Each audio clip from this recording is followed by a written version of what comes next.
So, good morning, everyone. And I'm Robin Lee. I'm the chairman and CEO of Baidu.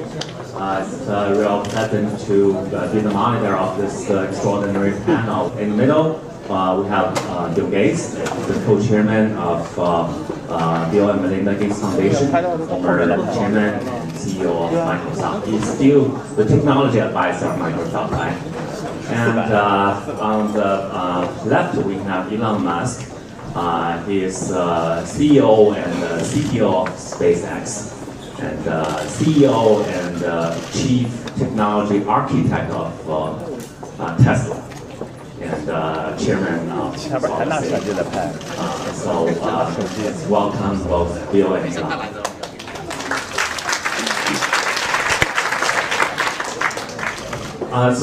Roughly 2 weeks ago, when I agreed to be the moderator of this panel, I posted a message on Baidu Tieba soliciting questions from the internet users. I got more than 500 questions for two of you, and I'm going to select one question for each. And on behalf of the users, I'd like to ask. So let's go on to the question. So for Bill, we have a question from a very ambitious person. He said, as a young man who intends to overtake you as the world's richest man, what kind of vision do I require, and what specific advice would you give me? Bill? Well, fortunately, I don't think there's any single metric that defines excellence. Hopefully that person has some ideas, or he sees beyond the current generation. My luck was to be born at a time when computing was going from a very centralized, expensive form, where the amount of software that was needed was very, very modest, and so it wasn't even considered the magic element of the system. The hardware, just keeping it running, buying it, babysitting it, was the center of the industry. And yet, because the microprocessor chip was coming along and essentially, from my point of view, making computing free and storage free and eventually even network bandwidth free, I could conceive of a form of software in terms of a tool for the individual that was radically different than any other software. I remember at the time the industry award for the top selling software was if you sold 10,000 copies, you got their big trophy, and they gave you a big banquet. Well, our Basic had sold 6 million copies, so I called them up and I said, well, what do you have for 6 million? They were like, what? What kind of software are you talking about? And so it was really utterly different. For this gentleman, hopefully at a young age, he'll see how to make robots, or how to make assistants, or some way of making software development far more efficient than it is today.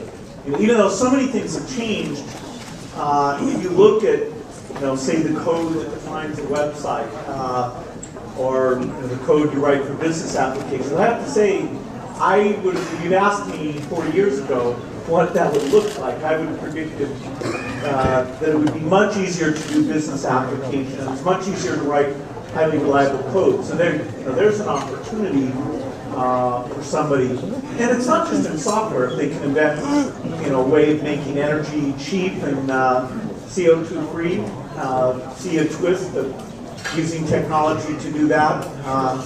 I'd say that would be a kind of a mind-blowing contribution. So the room for innovation, the speed for innovation is better today than ever.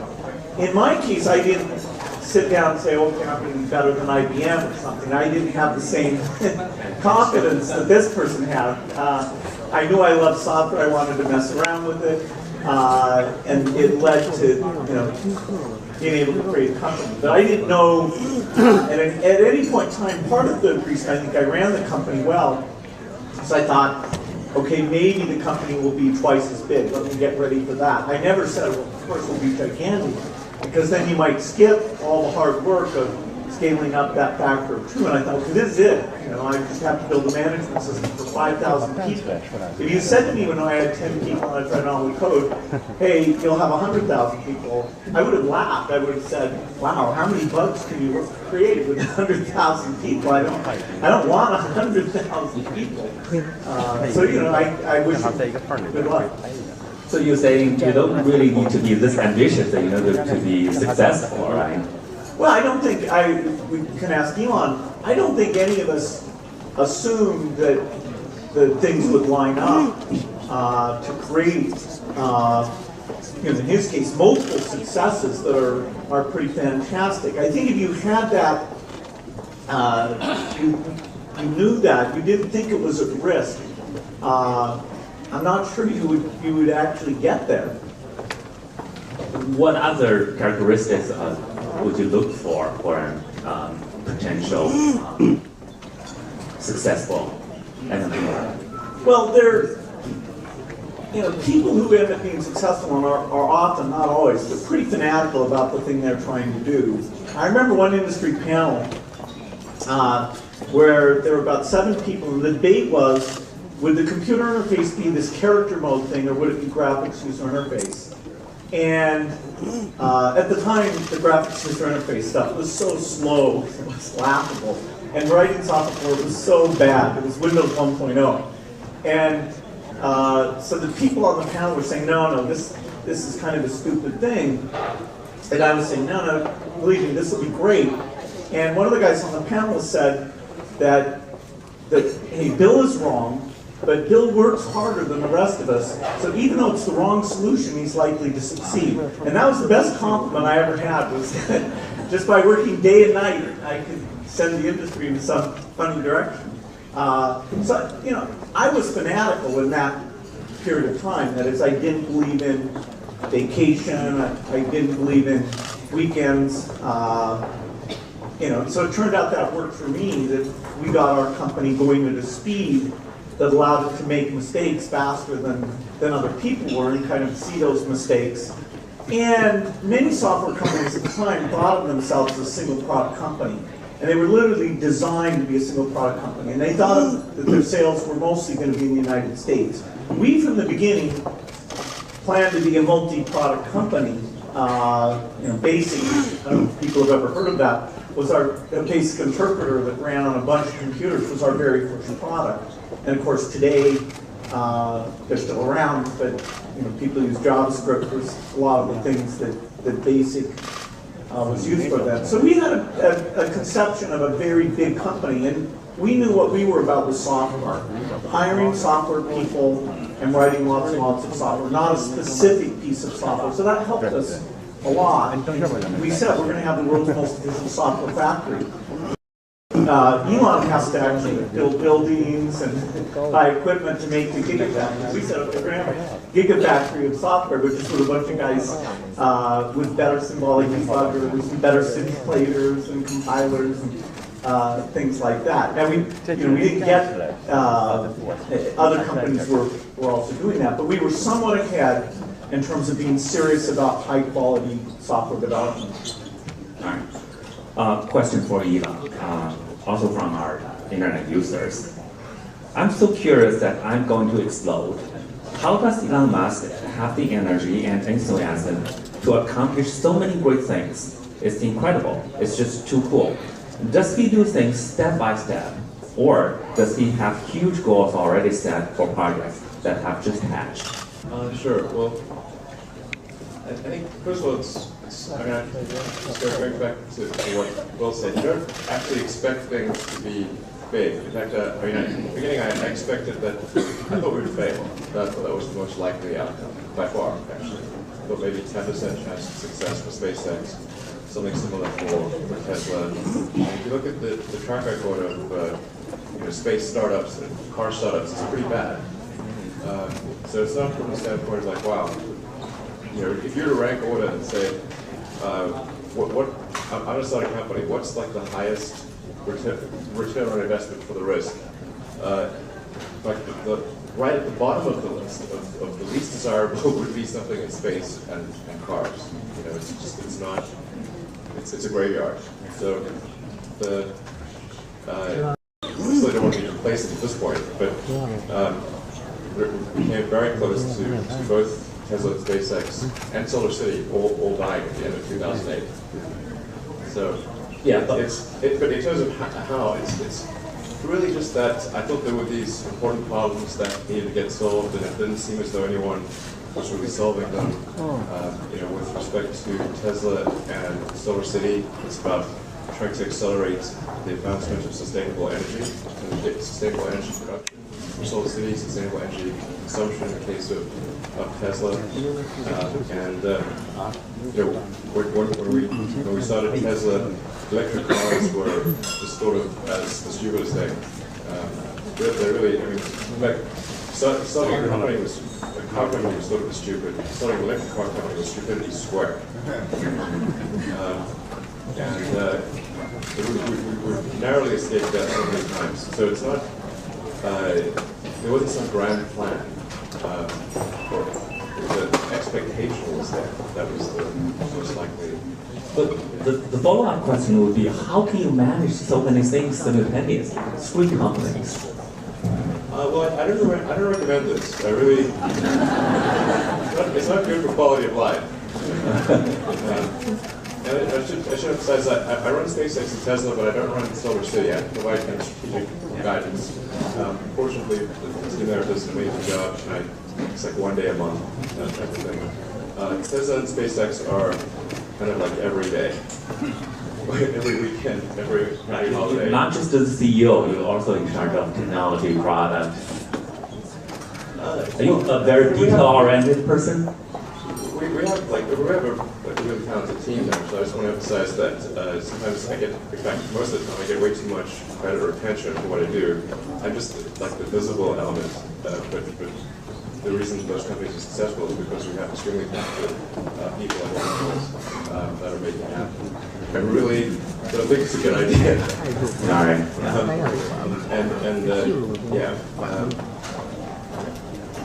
I mean, I do it because I feel like I'm responsible for these things, not because it's necessarily the best thing for quality of life. Okay. Got it. So among the 500 questions, when I went through those questions, one thing I noticed is that for questions to build, most of the questions are Microsoft related. And I understand you spend more time on your foundation than Microsoft these days.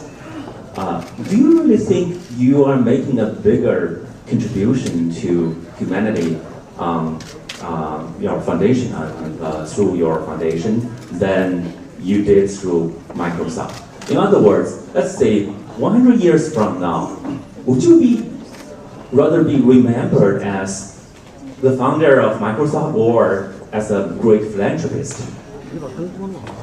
Well, I hope I'm alive 100 years from now. That'd be nice. They don't have to remember me as long as I get to do fun work like I am now. The biggest part of the economy is the private sector. And when you think, why are things going to be better 20 years from now, 30 years from now, the vast majority of that's going to come out of private sector companies. The digital revolution is at an early stage. And so companies like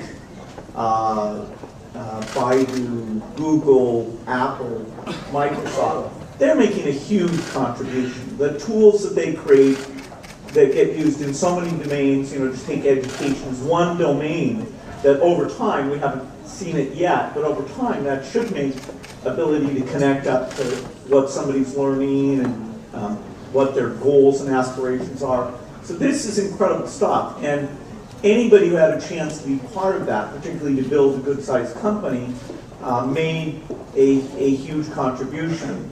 What I saw was that the most unique thing I could do, starting in my 50s, was to be full-time at the foundation. That is, that there were other great people who could take the mantle at Microsoft. When I was running Microsoft in my 20s and 30s, I always thought, for sure it should never have a CEO over 45, because who could keep up with all this stuff? So then, as I found myself in my 50s still company. I was like, well, I told myself I shouldn't still be here. And anyway, the foundation work, which is in partnership with my wife Melinda, became more appealing. And I was saying to myself, gosh, who's going to work on malaria? It appeared to be more of a vacuum, that organizing science and government to take these problems that are a little bit hidden away in these poor countries where most people don't actually go and see the depredations of malnutrition and infectious disease. And so it appeared like an opportunity that showed up that could take all the skills of organizing people and energizing people in the software revolution now in a slightly different domain, but the skills of running teams and picking scientists and being patient about things that take 10 or 15 years to have a breakthrough. I can take all of that. And so I think for this phase of my life, this is my biggest contribution and the most fun. It's nice when you decide those two things are the same. But in my 20s, I would not have been satisfied at doing this. And so I think in China, the image is more about the Microsoft, because the foundation isn't that visible. Most of the work of the foundation is in poor countries. We are trying to build more and more relationships because there's so much innovation in China that can help in Africa, whether it's in health or agriculture or cell phone magic. So that's a growing thing. So you should come to China more often. I do. Yeah, good. Yeah. So you and I had a short debate on artificial intelligence last night. I want to bring that topic up here too. I also understand, Elon, recently you said that artificial intelligence advances is like summoning the demon. That generated a lot of hot debate. Baidu's chief scientist Andrew Ng recently said during an interview that worrying about the dark side of artificial intelligence is like worrying about overpopulation on Mars. How would you address that? He said it's a distraction to with the scientists in artificial intelligence. I think that's a sort of radically inaccurate analogy. I know a bit about Mars. So the risks with sort of digital superintelligence, and it's important to appreciate that it wouldn't be just human level; it would be superhuman almost immediately. It would just zip right past humans to be way beyond anything we could really imagine. I think more appropriate analogy would be like if you consider, say, nuclear research, where there's potential for a very, very dangerous weapon, releasing the energy is easy. Containing that energy safely is very difficult. And so I think the right emphasis for AI research is on AI safety. We should put vastly more effort into AI safety than we should put into advancing AI in the first place, because it may be good or it may be bad, and it could be catastrophically bad. It could be the equivalent of nuclear meltdown. So you really want to emphasize safety. So I'm not against the advancement of AI. I want to really be clear about this, but I do think we should be extremely careful. And if that means it takes a bit longer to develop AI, then I think that's the right trade-off. We shouldn't be rushing headlong into something that we don't understand. Bill, I know you share similar views with Elon, but is there any difference between you and him? I don't think so. Okay. I mean, he actually put some money out to help get some work going on this, and I think that is absolutely fantastic.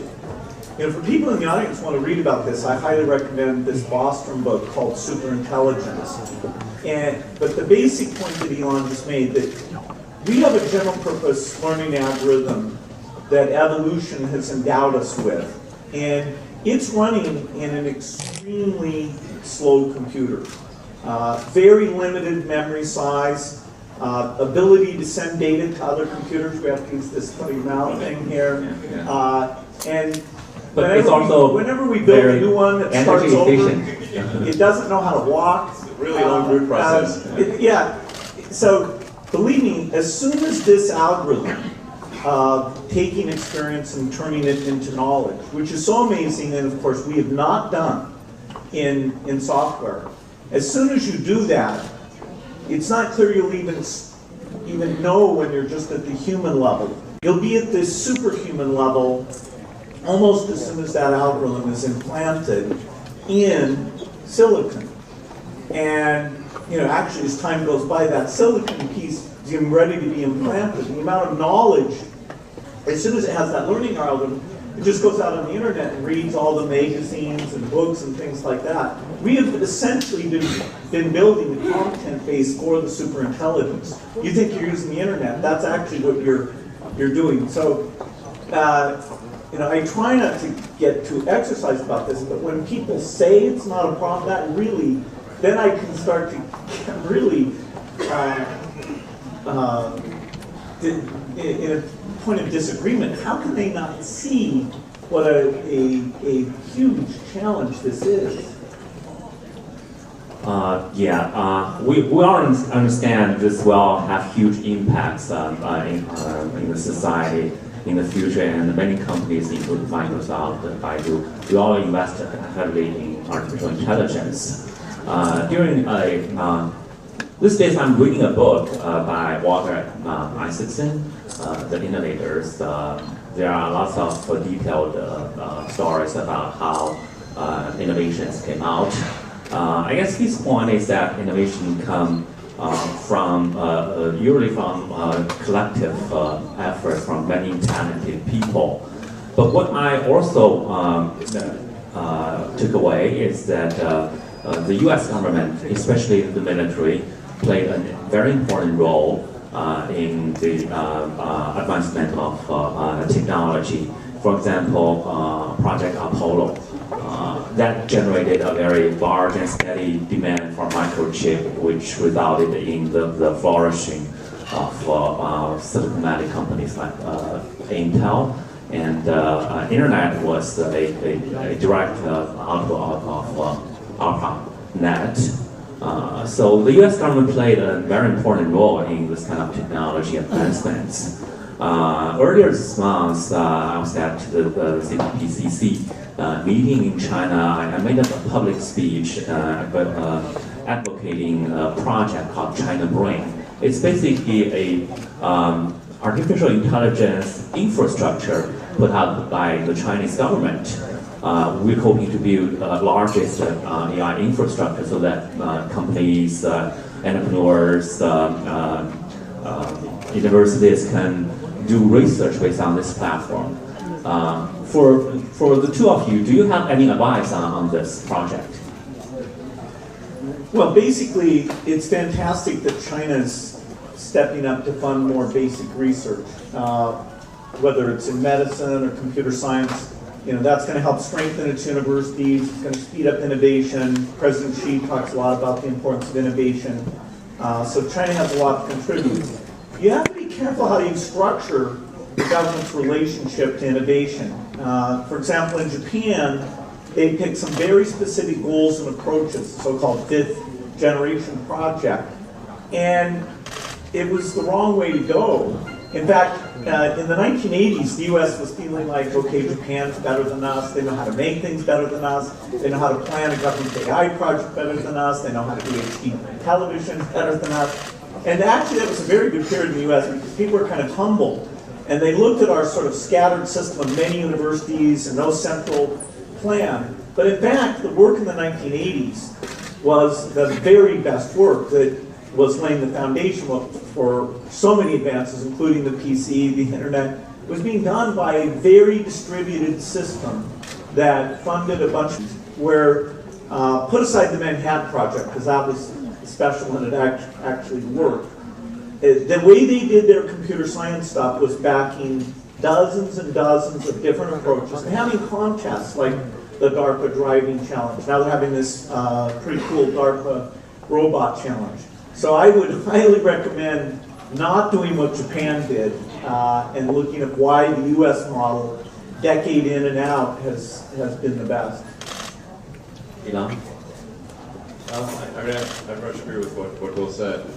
But it's important to create an environment that fosters innovation, and but you want to let it sort of evolve in a Darwinian way, as opposed to sort of pick it. You don't want to have at a sort of high level, like a level, sort of pick a technology and decide that that's the thing that's going to win, because it may not be, and you know, it's just, you know, it's really, you should really let things evolve. But I mean, if there's high level support for innovation and particularly making sure that the penalty for failure is low. You don't want to have failure be too punitive. I mean, well, that's one of the keys to Silicon Valley's success. There are many founders and companies that have been very successful, but in the past the company failed. But they quickly reconstituted. People left and joined other companies, and it's really good at recycling and going through recursive self-improvement. So that's I think a really critical thing. If you're going to say you want to support innovation and new technology, which is, again, you don't know what the path is. There's no map. There's no, by its nature, it's unknown, which means you're going to make false moves. So you must, it must be okay to make false moves. Did you have a company before PayPal, or was that your first? I did. Yeah, it's a two. That was before PayPal. Yeah. And did you have one before Baidu? Not really. I had some ideas, but it was not in the form of a company, in the form of a startup. But yeah. Speaking of that, I think Bill, you became famous way before Elon and I started our company. So you probably had the chance to know some of the last generation entrepreneurs. Is there anyone that you had contact with and you have respects and you learn things from? Is there anyone like that? Well, when I started Microsoft, IBM was the dominant company, and they were sort of this behemoth. And then we ended up creating together with them the so-called IBM personal computer that ships in 1981. So it's kind of funny to be working with them. And we learned a lot from them. There are some great people there like Frank Carey. Then we worked a lot with Intel. I learned a lot from Andy Grove. Andy was not always nice to me, but that still allowed me to learn. Well, you were partners, right? Intel. Yeah, that partnership was more challenging than it might appear from the outside. But anyway, Andy was a brilliant person. Some of his books about management are very good. Gordon Moore, who did more of the chip-level technology, is an amazing person I worked with, and he's also a great philanthropist now.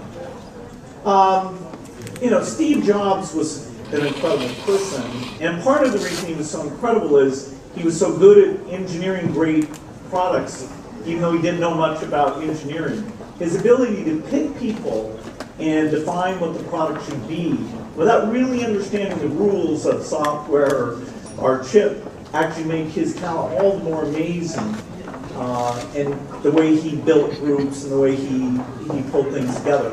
So there were a ton of great people I learned from. I may have learned more from Warren Buffett, who's completely outside all the crazy computer industry stuff, but his basic views about business and how you work in business actually had more influence on me than any other single person. Also, I'd say having the Japanese for customers, even though I'm saying in the 1980s they weren't structuring things well, their emphasis on quality, and Microsoft had about 40% of its sales coming from Japan for 5 early years. Their emphasis on quality really woke us up and changed a lot of how we did things. So that was a huge evolutionary push for us. So is there any entrepreneur outside of technologies? Like I know Warren Buffett, but he's more like an investor, right? Any entrepreneurs that you have contact and you learn things? Well, now that I'm in phase of philanthropy, I'm getting to meet a lot of incredible entrepreneurs in a lot of different business areas. But when I was starting Microsoft and people would say to me, you're an entrepreneur, I'd always say, well, what does that mean? I'm a software guy. You know, I didn't wake up and decide, shall I do, I'm a generic entrepreneur, and shall I do barbershops or cookies or, oh. So I was a software person. You know, at age 12, I was writing software. At age 13, I was writing software. There was only one thing that I had a chance of being world class at, which was the thing I was obsessively doing from age 11 to 17. And so it's not like I could have started a company doing anything else in the universe. You know, I'm a software person, and then I had to learn, oh God, you have to hire people. Oh God, you have to fire people. That's a lot of fun. You have to do budgets. You have to sell things. You got to go to conventions and have booths and stand there and, you know, flog your wares. So I wanted to have software for myself that would be empowering for myself. And then I had to learn, okay, there's contracts and many things that go along with that. So in some ways, you know, the drive all came from the dream about software, not some dream about, okay, I'm going to have a company, let's just pick an industry and go get it done. Well, it's been some years since you were 13. When you look back, when you reflect on your previous life and compare yours with the other successful entrepreneurs, and when you look at the younger generation, do you see any difference between each generation of entrepreneurs? I guess there are probably a lot of commonalities among different generations, but is there a sort of evolution that the next generation entrepreneurs are better or smarter or stronger? Do you see anything like that? Well, I'm very impressed with Mark Zuckerberg. I've gotten to know him well, and you know, I'm impressed the current generation is actually pretty good about asking us old me, because I'm older than these guys.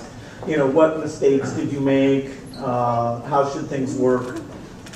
You know, our generation was, in a sense, it was a cleaner sheet of paper. So every conference I would go to would be people our age. There weren't older people, and then, you know, all the analysts or venture capital people who we worked with all kind of grew up. But it was an industry of people in their 20s and then in their 30s. Now, it's much more age diverse.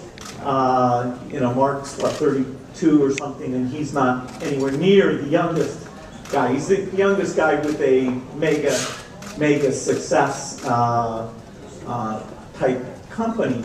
I think maybe this group is a little more mellow. You know, Steve was kind of crazy in a certain way, and I was kind of crazy in a certain way. Maybe it's a little harder to be. But I guess more mellow a trend. Do you see that? No, I don't know. It's hard to characterize because there's very diverse personalities. Some of whom I'd like to meet, but you know, don't have a chance to. You know, like the guys at Tencent, I don't know all that well. Jack Ma, I've gotten to know, and you know, people tend to be on their best behavior when they're meeting, you know, other people. Understand what it's like in the engineering meeting where somebody comes in and tells you, oh, this thing isn't working, it's going to be late, or hey, it's just too damn slow. Do we have to rebuild it from scratch? That's where I would love to be in there and see how they deal with the various challenges. Because all these businesses get externally, internally, to the point where they have to rethink some of the assumptions they've made. And you know, at every point Microsoft was more successful, people were saying, well, that's their final success. And it really bugged me because when people were saying, oh, eventually they'll get it wrong, I knew that was true. I mean, the companies I grew up admiring, I wonder if anybody's ever heard of Wayne and Digital Equipment, you know, which are long, long gone. But those were the great companies, and it was probably good for me to see them fail, because it meant that just the wonderful technology and the great people they had in no way protected them from when the marketplace turned left and they didn't notice that was happening, that none of their excellence protected them from missing a market change. Mm-hmm. I would say there are probably a lot of commonalities among those entrepreneurs.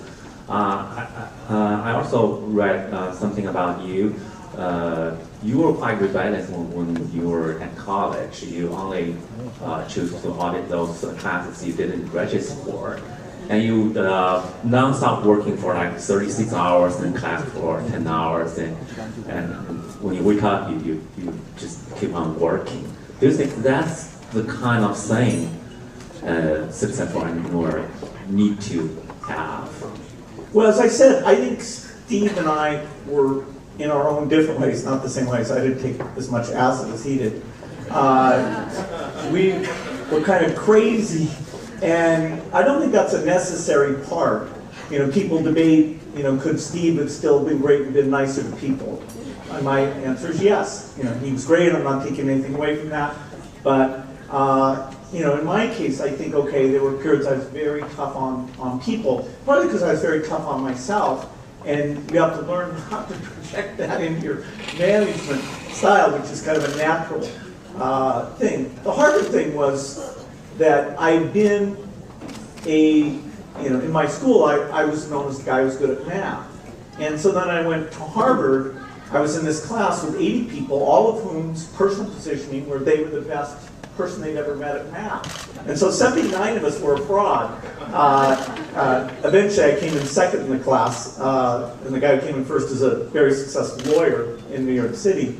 But this idea of never attending classes, that was just to have some unique positioning that you know, I wasn't the same as all those other 80 guys. I just like computers. I didn't expect to create numbers or anything like that. So it's really, and I think it is better to approach this from the standpoint of saying, rather than like you want to be an entrepreneur or you want to make money, it's like, what is some useful thing that you do that you wish existed in the world? And then try to get other people to work with you to create that thing and keep making it better and better. And if you do create something useful, then money will be the result. But that's just the way that the properly working economy kind of rewards the creation of useful goods and services. And if you're creating something that you love and you think other people will love, it's much easier to sort of sacrifice the time and spend the effort. And if it doesn't work out, you don't regret it. It's a good way to go. Yeah, but have you ever thought of this saying that, okay, I'm younger than Bill Gates, and I don't want to exactly copy him. Is there any difference between? Definitely. Life, diverged substantially. There's some similarities, particularly George's growing up, and agree with a lot of pretty much everything they've all said here. But my life kind of took me in a different direction. I said most of the first part was on software, and then then I was like, well, it doesn't seem like people are really solving the electric car or photovoltaics thing or space thing, and so I thought I'd give it a try. Probably lose money that I put into it, but I thought it was worth giving it a try. That was really the only thing. And then I had to learn how you make hardware. So I didn't even know. I'd never sort of seen a CNC machine or laid up carbon fiber or I didn't know any of these things. But if you read books and talk to experts, you can pick it up pretty quickly. In fact, I think people self-limit their ability to learn. It's really pretty straightforward. Just read books and talk to people. And particularly books. I mean, the data rate reading is much greater than when somebody's like talking. I mean, what's the output rate of speech? It's like a couple hundred bits per second. I mean, maybe a few thousand bits per second if you're really going full tilt. So you can do several times that reading. That's the main reason I didn't go to lectures in college was because the data rate was too slow. So it's like, why is this? Why are they reading the textbooks? I mean, this is like a bedtime story or something. Ridiculous. Warren, since we are at Boao, this is not a pure technology conference. There are lots of government officials coming here. Yesterday, I think both of you met with President Xi Jinping, and about a week ago, Singapore's founding premier, passed away. He's a very well-respected statesman. President Xi also said he made outstanding contributions to the peace and development of the Asia region. I think Chinese leaders from Deng Xiaoping to Xi Jinping and Mr. Li Guangyao, they share something in common.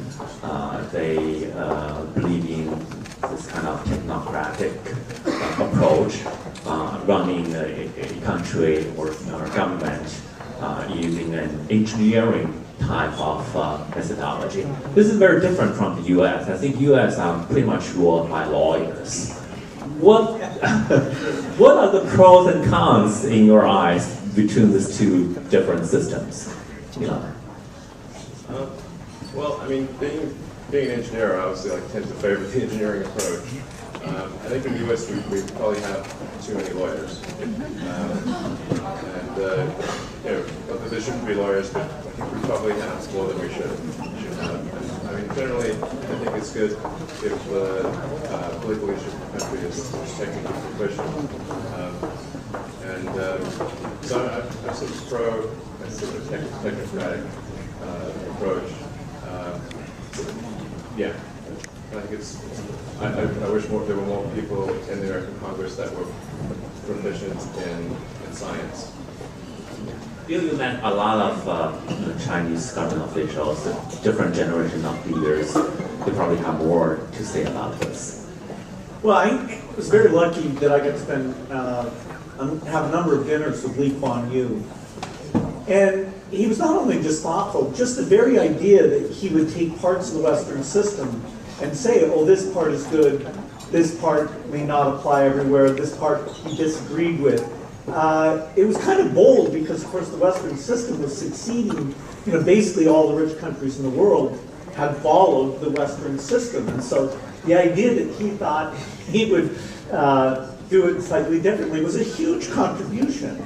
And Singapore is a city-state, so you can do things in terms of paying government salaries and excellence there that may not scale up, but what he did was very incredible. What we really want is this mix of democracy and expertise, and no country has that balance right. If you err on the side of democracy, there's certain extreme things about the wrong person getting in power, and if you kick them out, then how do you get new people in?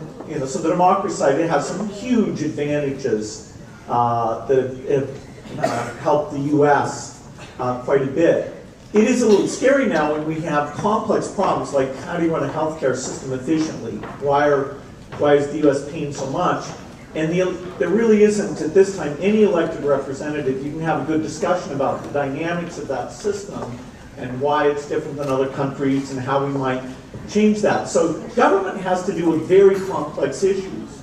And the Chinese government, although I'd say the trend is a tiny bit away from it, has had engineers and scientists in a lot of the key positions, and willingness to look at what other countries do, and also this notion that if you're going to have a new policy, you'll often try it out in part of the country, see if it works, and then tune the policy before you try and scale it up in a very broad way. So the Chinese government is a student of policy more than just a say UK Parliament, US Congress, where people are kind of yelling at each other about, I'm right, no, you're right. It's not like, oh, let's go do an experiment. I've never sat in the US Congress and say, oh, let's try yours out, and one state will try out mine, and we'll come together and combine the best features. That's not a typical electoral dialogue that we're having right now. So it's a work in progress. There are things like how you run universities where the US model, other people should just adopt it. Then there's things like health systems and governance where they maybe should take some aspects but try out variations so that we get the benefit of 192 countries of slightly different experience, including at the subnational level.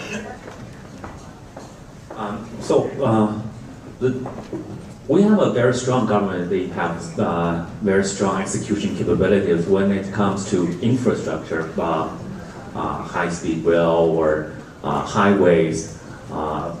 We have massive constructions, and now it's probably the largest infrastructure in terms of transportation in the world. But when you have a strong government, are you concerned about innovation? There might be things that's too strict that's going to hurt innovation. Well, I think Chinese innovation is going at a very high speed. I think that the government could raise how much it spends on science research even more than it is. It's raising those things.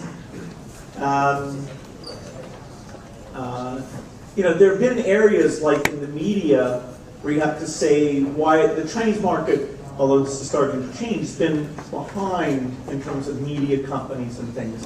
I think a little bit the state probably deserves, as a little bit of the reason the media sector hasn't come further along. But in terms of things like how do you make energy, the state policies are not holding back somebody, figuring out some big invention. In fact, I have a company, a nuclear power company called TerraPower, that really China's the most natural partner for us with the breakthrough generation of nuclear, because China's a lot like the United States was in the 1960s, where the idea that you want to go forward and do new things, it's very clear. The idea that the status quo isn't where you want to be. The U.S. today is very careful that, hey, we're pretty happy with the current conditions. So if somebody wants to build a new building or take some new approach, there's a lot of maybe no. And there's like 5 levels that you go through. Maybe no, maybe no. And so it's, whereas the bias towards moving and doing new things, which has a small downside but a huge upside as well, I'd say in terms of breakthroughs in some areas like nuclear, it's more likely to come out of China than almost any other place because of this bias towards doing big projects. And in the 1950s, 1960s, that was the US. In the 70s, it started to be Japan. Korea took on that role, and that big engineering bias is great for the world. So even you are very futuristic. Let's say 50 years from now, how would you envision a conference like Boao be done? Do you think we still have to come to the stage and meet face to face, or is there a better way for people to communicate as a conference? The airport will be closer.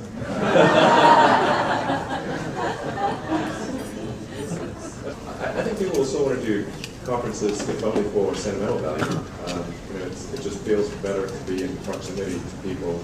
I mean, even if you had really perfect virtual reality, that you put on your headgear and your haptic suits and everything, and kind of be there, it really feels like you're there. It's still not the same as actually being there. I think people, it's sort of a natural human thing to want to congregate and be around people.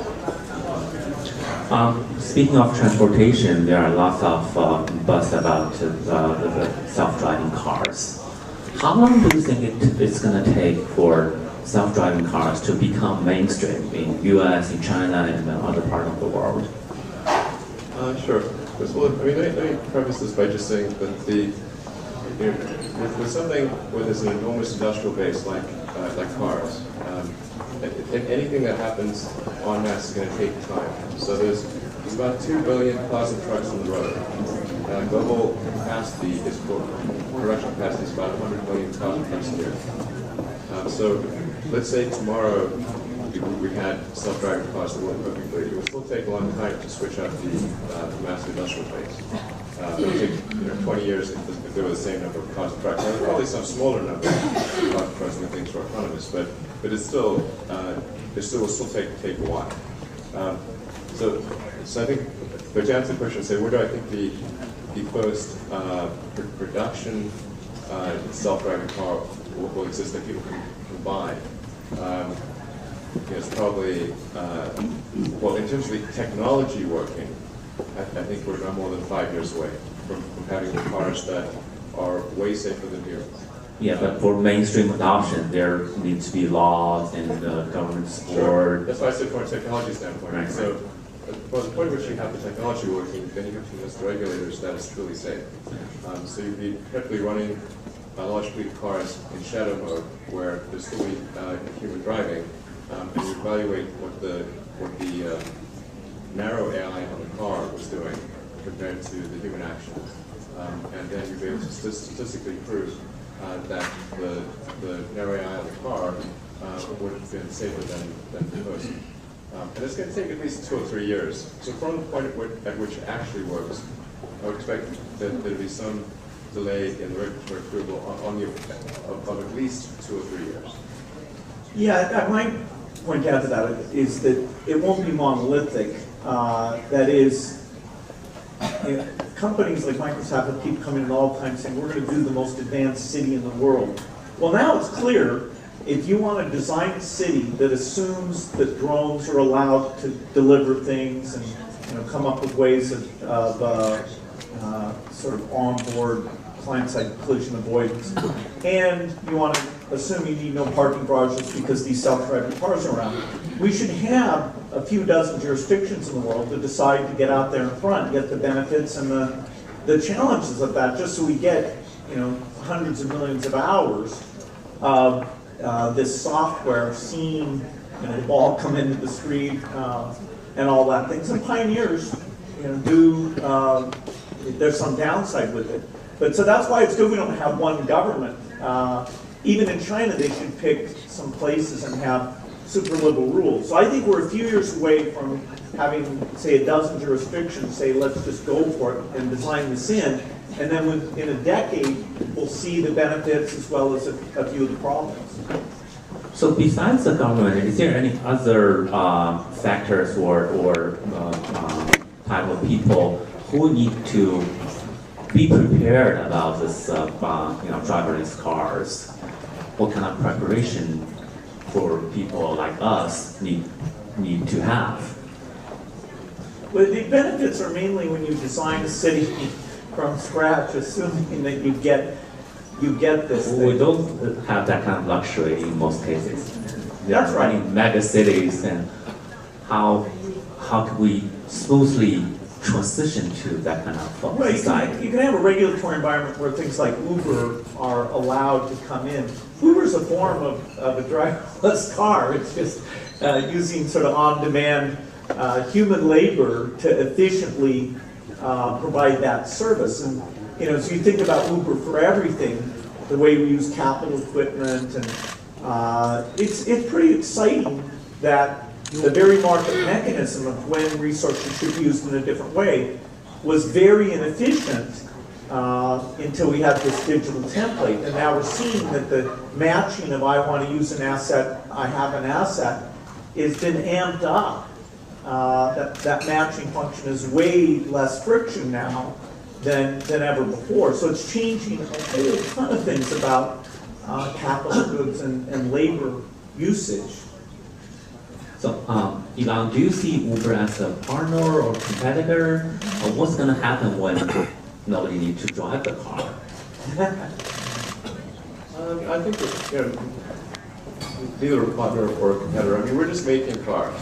So, like, Uber can buy the cars, other people can buy the cars, we don't care. And they'll gradually get more autonomous. But again, I do want to emphasize that the point I made about the industrial-based switchover means that this is not going to be an overnight transition. It's literally impossible for overnight transition. Because 2 billion cars and trucks, 100 million new cars approximately maximum capacity per year. So we should be panicked about what are we going to do? All these things like people are going to lose their jobs the moment a self-driving car arrives. It's like that's impossible. Unless you have self-driving cars. They work for a while. But I mean, things will be autonomous. Who knows what will happen in that environment? People may prosper or they may not. Yeah. Well, 1 hour is a very short time, but I think we covered a lot. We talked about history, we talked about future, and I think in a lot of times history can tell us what the future will look like, and I sincerely hope that our generation can learn from the history and make contributions to the next few generations so that they can benefit from our effort. And with that, I thank you all both for coming to this session. Thank you.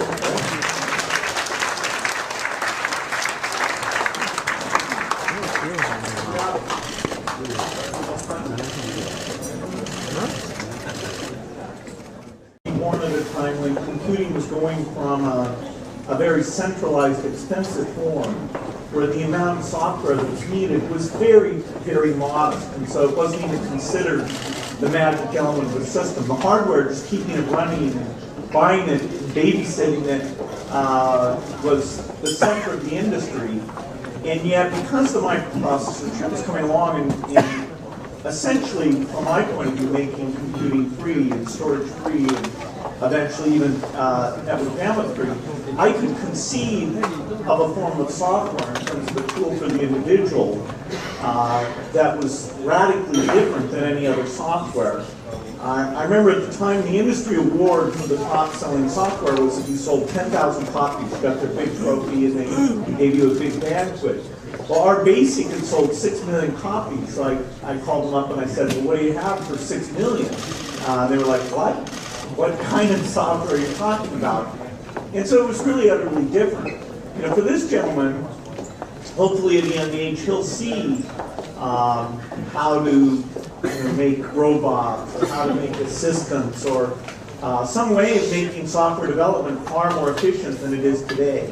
You know, even though so many things have changed, if you look at, say the code that defines a website, or the code you write for business applications, I have to say, if you'd asked me 40 years ago what that would look like, I would have predicted that it would be much easier to do business applications, much easier to write highly reliable code. So there's an opportunity for somebody, and it's not just in software. If they can invent, a way of making energy cheap and CO2 free, see a twist of using technology to do that.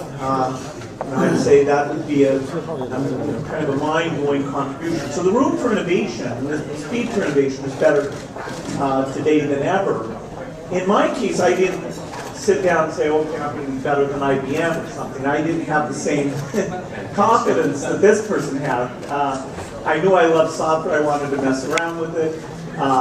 And it led to, being able to create a company. But I didn't know, at any point in time, part of the reason I think I ran the company well, is I thought, okay, maybe the company will be twice as big. Let me get ready for that. I never said, well, of course, it will be gigantic, because then you might skip all the hard work of scaling up that factor of 2. And I thought, okay, this is it. I just have to build a management system for 5,000 people. If you said to me when I had 10 people and I was writing all the code, hey, you'll have 100,000 people, I would have laughed. I would have said, wow, how many bugs can you create with 100,000 people? I don't want 100,000 people. So, I wish you good luck. So you're saying you don't really need to be this ambitious in order to be successful, right? Well, I don't think, we can ask Elon, I don't think any of us assumed that things would line up to create, in his case, multiple successes that are pretty fantastic. I think if you had that, you knew that, you didn't think it was at risk, I'm not sure you would actually get there. What other characteristics would you look for a potential successful entrepreneur? Well, people who end up being successful are often, not always, but pretty fanatical about the thing they're trying to do. I remember one industry panel where there were about 7 people, and the debate was, would the computer interface be this character mode thing, or would it be graphics user interface? And at the time, the graphics user interface stuff was so slow, it was doing that, but we were somewhat ahead in terms of being serious about high quality software development. All right. Question for Elon, also from our internet users. I'm so curious that I'm going to explode. How does Elon Musk have the energy and enthusiasm to accomplish so many great things? It's incredible. It's just too cool. Does he do things step by step? Or does he have huge goals already set for projects that have just hatched? Sure. Well, I think first of all, I'm going to just go right back to what Will said. You don't actually expect things to be big. In fact, I mean, in the beginning, I expected that I thought we would fail. That was the most likely outcome by far. Actually, I thought maybe 10% chance of success for SpaceX, something similar for Tesla. If you look at the track record of space startups and car startups, it's pretty bad. So it's not from the standpoint of like, wow, if you were to rank order and say, I'm going to start a company, what's like the highest return on investment for the risk? Like right at the bottom of the list of the least desirable would be something in space and cars. It's a graveyard. So obviously I don't want to be complacent at this point, but we came very close to both Tesla, SpaceX, and Solar City all dying at the end of 2008. So yeah, but in terms of how, it's really just that I thought there were these important problems that needed to get solved, and it didn't seem as though anyone was really solving them. With respect to Tesla and Solar City, it's about trying to accelerate the advancement of sustainable energy and get sustainable energy production. For Solar City, sustainable energy consumption in the case of Tesla, what are we going to? And writing software was so bad. It was Windows 1.0. And so the people on the panel were saying, no, this is kind of a stupid thing. And I was saying, no, believe me, this will be great. And one of the guys on the panel said that hey, Bill is wrong, but Bill works harder than the rest of us. So even though it's the wrong solution, he's likely to succeed. And that was the best compliment I ever had, was that just by working day and night, I could send the industry in some funny direction. So, I was fanatical in that period of time. That is, I didn't believe in vacation. I didn't believe in weekends. So it turned out that worked for me, that we got our company going at a speed that allowed it to make mistakes faster than other people were and kind of see those mistakes. And many software companies at the time thought of themselves as a single product company. And they were literally designed to be a single product company. And they thought that their sales were mostly going to be in the United States. We, from the beginning, planned to be a multi-product company. BASIC, I don't know if people have ever heard of that, was our BASIC interpreter that ran on a bunch of computers, was our very first product.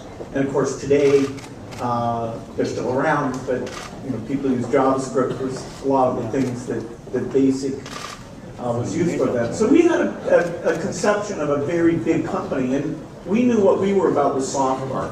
Hiring software people and writing lots and lots of software, not a specific piece of software. So that helped us a lot. We said we're going to have the world's most efficient software factory. Elon has to actually build buildings and buy equipment to make the gigafactory. We said, okay, we're going to have a gigafactory of software, which is with a bunch of guys with better symbolic debuggers and better simulators and compilers and things like that. And we didn't get other companies were also. So, good morning, everyone. And I'm the chairman and CEO of Baidu. It's a real pleasant to be the monitor of this extraordinary panel. In the middle, we have Bill Gates, the co-chairman of Bill and Melinda Gates Foundation, former chairman and CEO of Microsoft. He's still the technology advisor of Microsoft, right? And on the left, we have Elon Musk. He is CEO and CTO of SpaceX, and CEO and Chief Technology Architect of Tesla. And chairman of So let's welcome both Bill and Elon.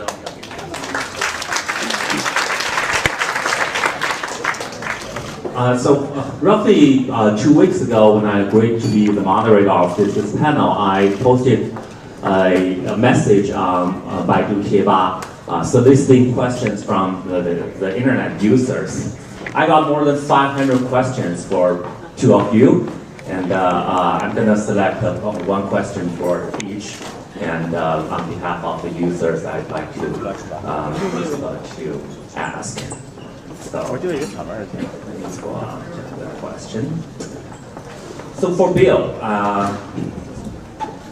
we have a question from a very ambitious person. He said, as a young man who intends to overtake you as the world's richest man, what kind of vision do I require, and what specific advice would you give me?